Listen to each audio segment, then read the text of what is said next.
Welcome to Module 1. This is all about business marketing fundamentals. Over this module, we're going to talk about planning for growth.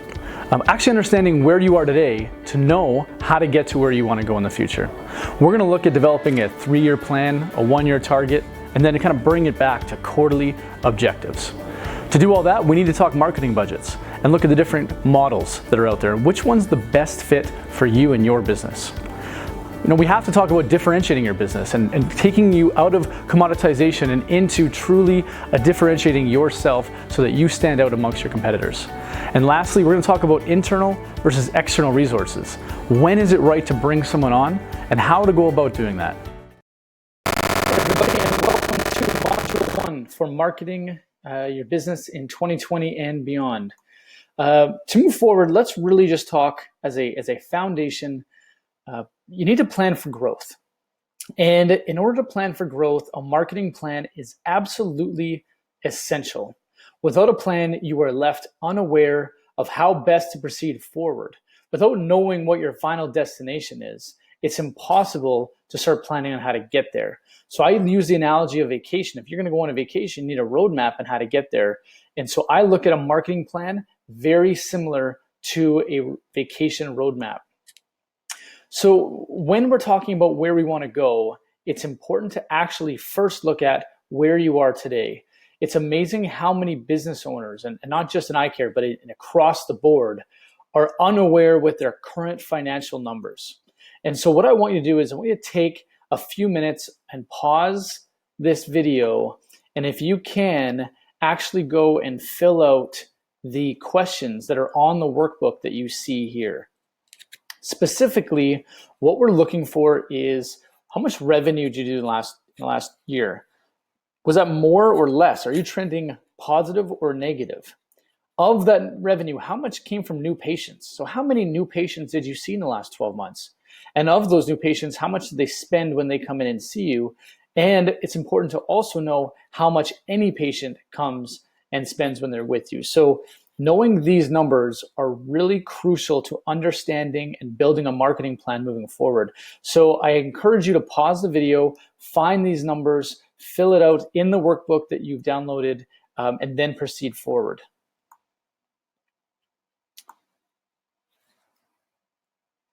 Welcome back. In this, I have created a very standard example of some of the answers that we would typically see with a practice. And so you maybe look at these and they may not fit in exactly with what your numbers are.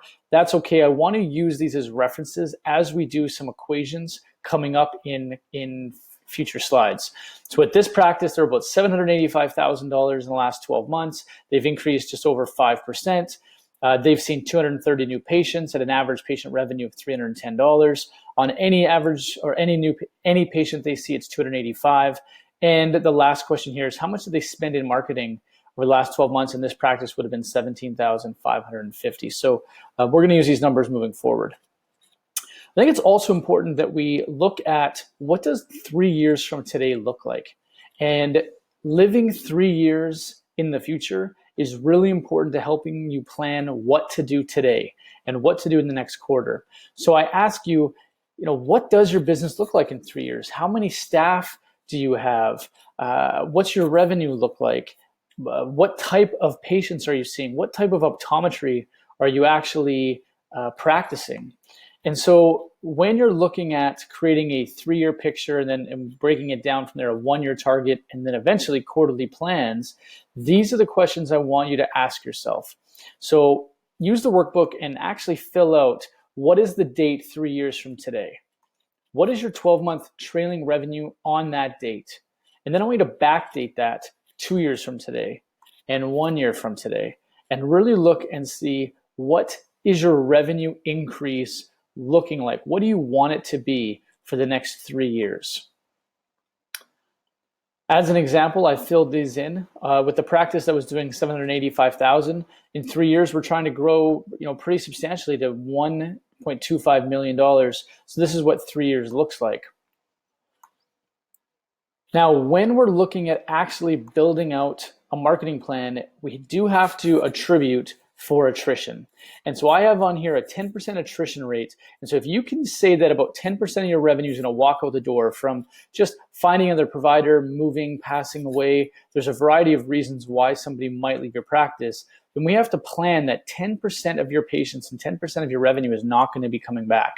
So actually fill out the workbook here and use those same numbers. So in this case, 785,000 minus the 10% gets us to 706,000. But I want to grow.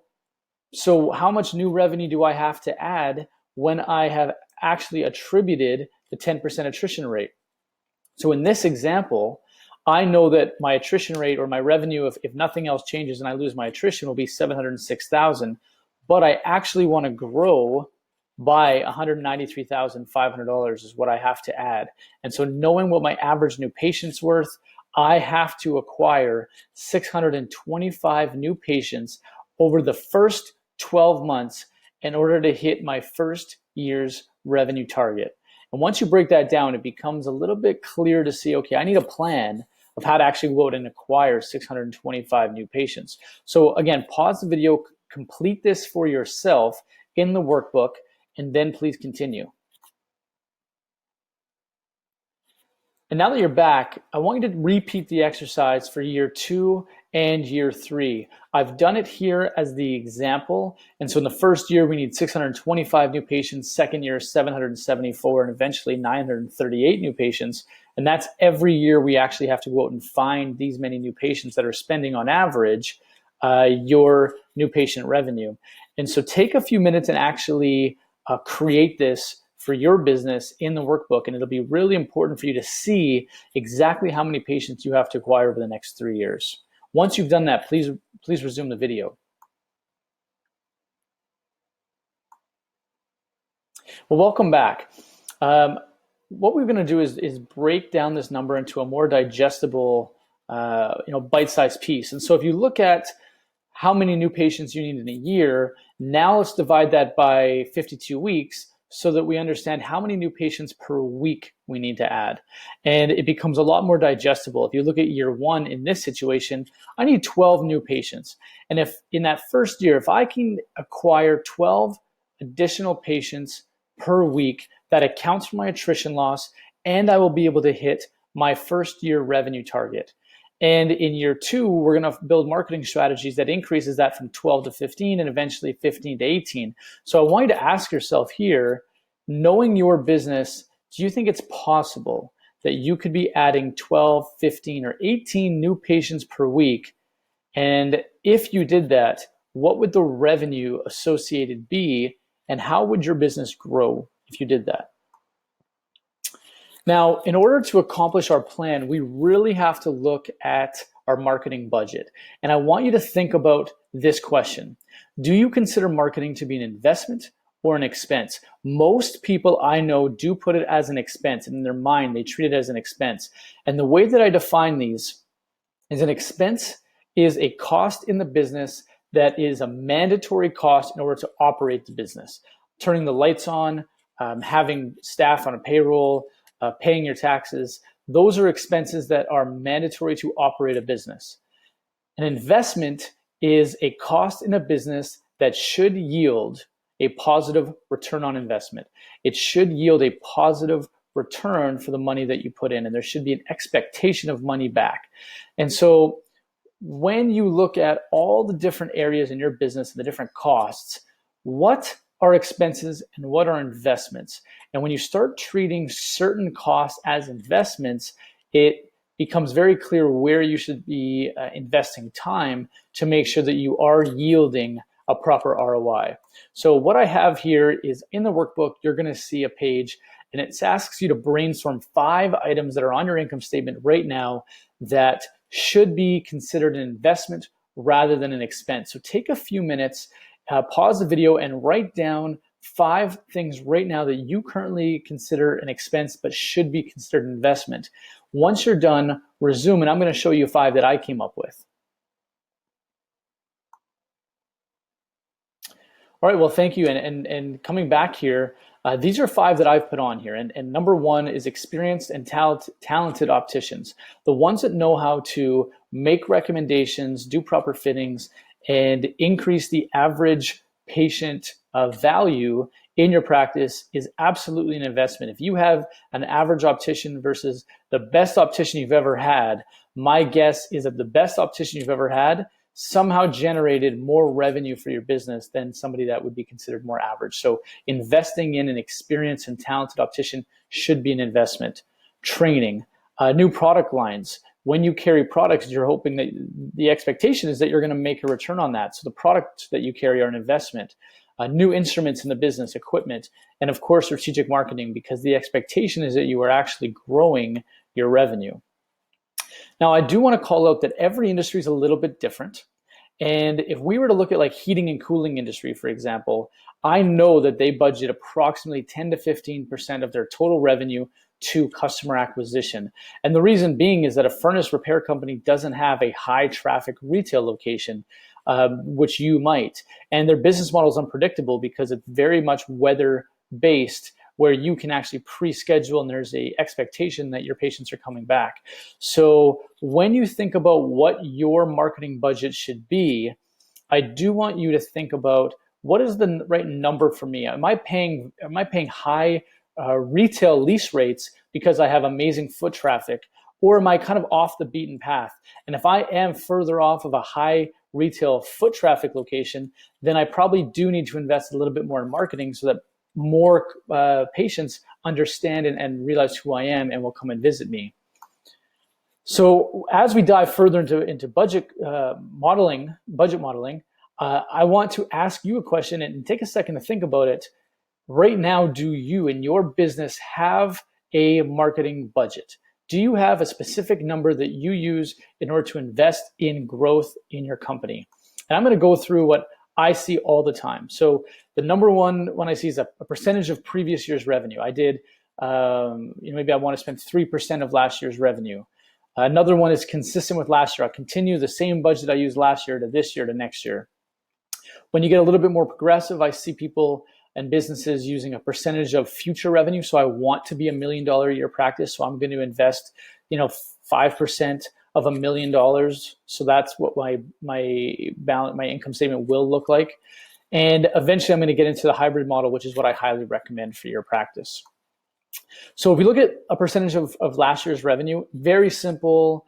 You establish a percentage of revenue you want to invest and you apply it to next year's budget. So the example I used a few slides ago, we have a practice that's doing about $785,000. They want to use a 3% marketing budget. That would equal, $22,500. The pro, easy to calculate. It respects your cash flow, and there's no real worry of overspending because you have a set marketing budget throughout the year. The con is it limits growth as you're dedicated to what happened last year and not so much of what you expect to happen next year. And so you are putting together a budget based on last year's financials and not about what you want to do moving forward. So it does limit growth a little bit. Consistent with last year's, the most simple is just whatever you had last year is whatever it's going to be this year. Easy to calculate. There's no investment of your time.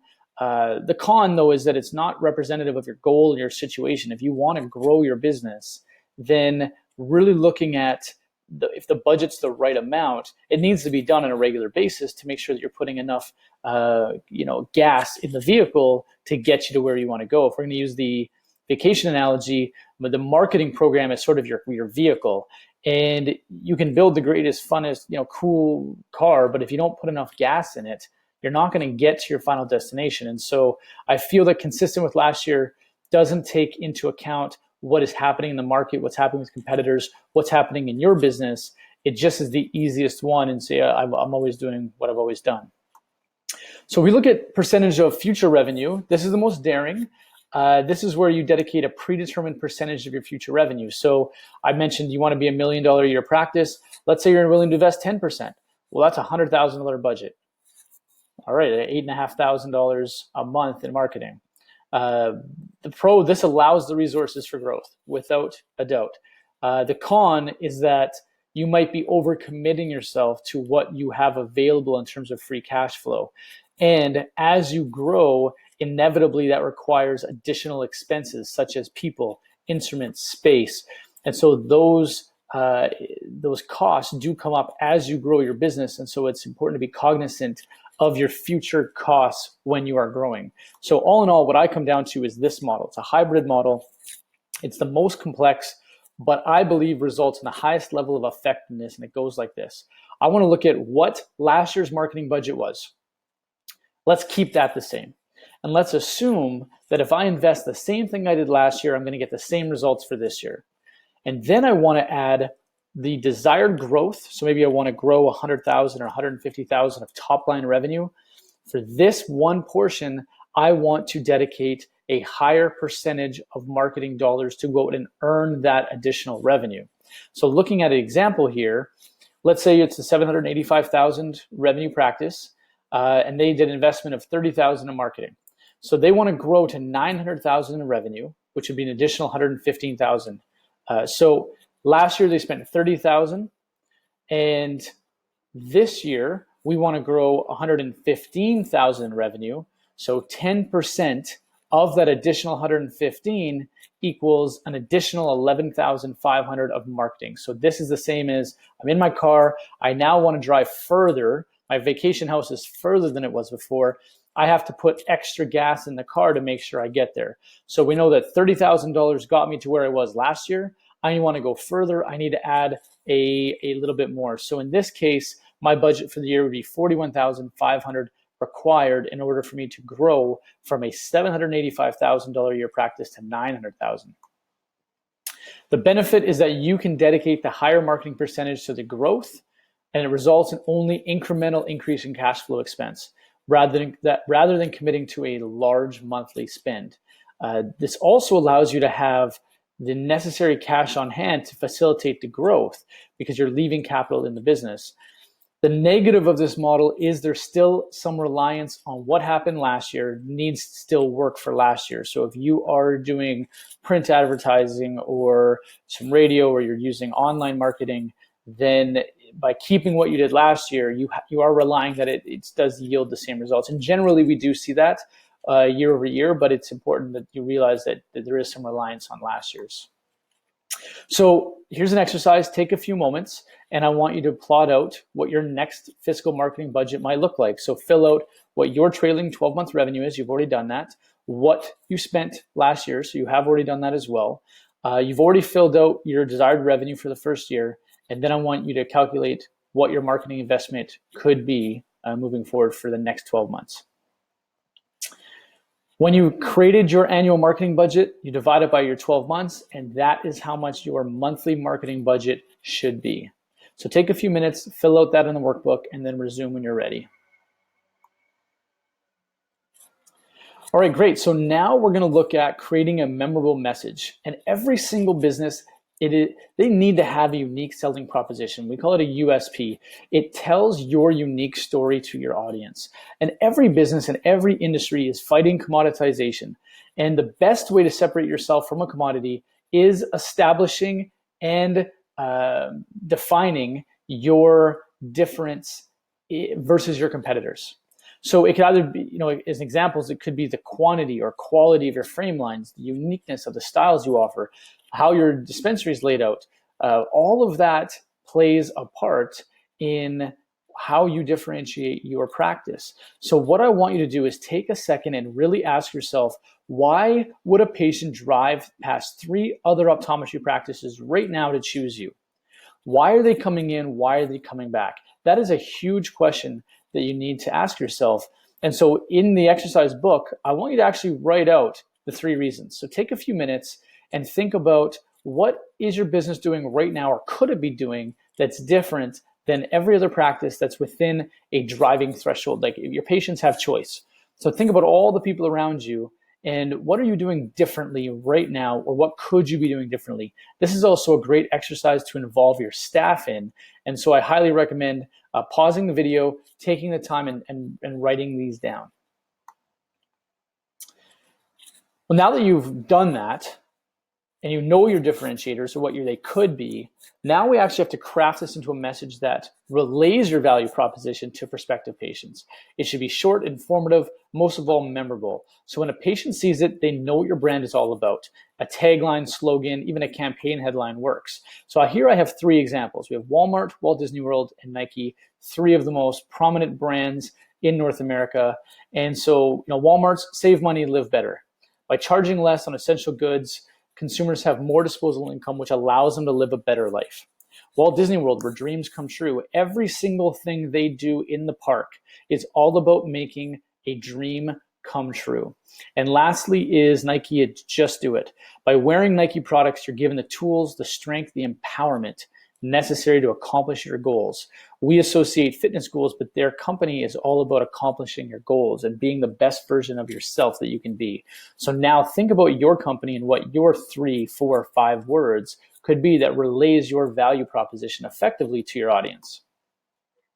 Take a few minutes, write these down, and again, involve your staff. It's a great exercise to do in a staff meeting or at home over a glass of wine. So pause the video and resume when you've completed this.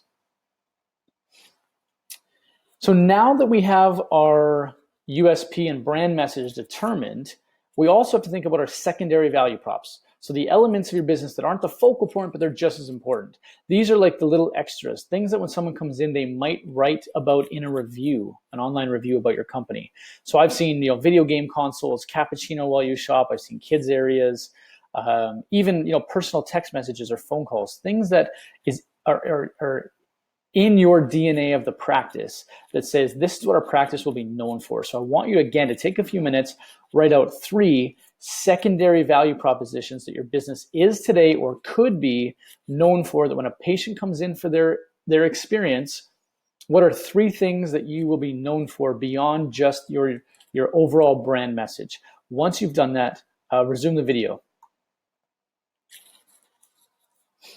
Okay, well, I do want to take a second to talk about the products, services, and the technology that's in your practice. When you decide to carry a product line or a service or a particular brand, there's a reason for it. You made a conscious decision to carry and offer that product or service to your patients. But over time, we become removed as to why we did that in the first place. And it's very important that both you and your staff understand the reasons why you made those decisions so that you can relay it to your patients. And when you look at all the different products, services, and technology that's in your office, now we have to match that up with your unique selling proposition and your secondary value props to see, do these either enhance or contradict your position? So in the workbook, we have a list. I want you to list out all your products, all your services, and all the instruments and brands that you carry. And a simple checkbox. Does it enhance your value proposition, your brand message, or does it contradict? Think about Walmart offering high-end clothing. If Walmart opened a high-end clothing section of the store, would that enhance or contradict the save money, live better promise? So think about that in your business. Fill out this list and then resume the video once you've completed the exercise. Welcome back. So, when I ask practices we work with, what does customer experience look like? And I always will ask somebody, what do you do different? And people will always come back and say, we offer great customer service. And my answer to that is, hey, having great customer service is great, but it's no longer good enough. If you're not providing great customer service, someone else will, and you will be out of business soon. So when you're considering customer experience or customer service as part of your unique selling proposition, I want you to think about tangibly, what specifically do you put in a training manual that defines exceptional customer service? So do you have those things now, or how could you create a training module that you have a new staff starting on Monday? What bullet point list are they going to look at that says every time a patient comes in, these are the things that we do that guarantees an exceptional customer service experience? So take a few minutes and actually write out a list of things that you can do in your practice, and all the staff, that collectively you can create to say, this is what we do every time, that defines what our exceptional customer service experience looks like. Once you've done that, please resume the video. Well, when you're looking at your brand, And my definition of a brand is the compilation. It's every touch point you've ever made with your patient. That's your brand. It includes your website, how you answer the phone, how you confirm appointments, greetings, the scent, all of those things. They all attribute to the brand perception. So I want you to take a few minutes in an exercise and write out every touch point that your patients have with your business, from when they visit your website to when they walk out the door. And maybe the end of the experience is actually when they're at home and they're going to get a survey. I want you to write out every single touch point that a patient is going to experience when they work with your practice. And I want you to come up with an idea that enhances the patient experience. So here's an example, walking in. So a patient walking into your practice for the first time, what are some ideas that enhance the patient experience? And here we have essential oils, which creates a calm, relaxing environment. Maybe there's a certain playlist that's always playing. So maybe it's a greeting that you have. So again, think of every touch point that your business makes with a patient, and then as a group, as a staff, come up with ideas to enhance the patient experience. Once you've done that and you're ready to move on, please resume the video. Now, to wrap up this module, I do want to talk about the question I get a lot, which is internal versus external resources. When should I hire? Who should I hire? Because at some point, you're going to look and say, okay, I need to build a marketing plan. I need to actually take on all this marketing. So I need support. This is not something I want to do myself, or not something that I can do myself. And so when evaluating this decision, I want you to ask yourself the following questions. Do you believe marketing is important? Do you have time to do it? Do you enjoy spending time on marketing? Do you have someone internal that has the skill and the desire to do that? Do you have the available financial threshold to invest in a person? Would hiring somebody give you time back to work on other areas of your business? And would hiring somebody help grow your business? So those are questions that once you answer, you're going to start formulating, okay, is it time? When is it time to hire somebody? And then here I've actually created a chart that shows the pros and cons of both internal and external hires. So this is in the workbook.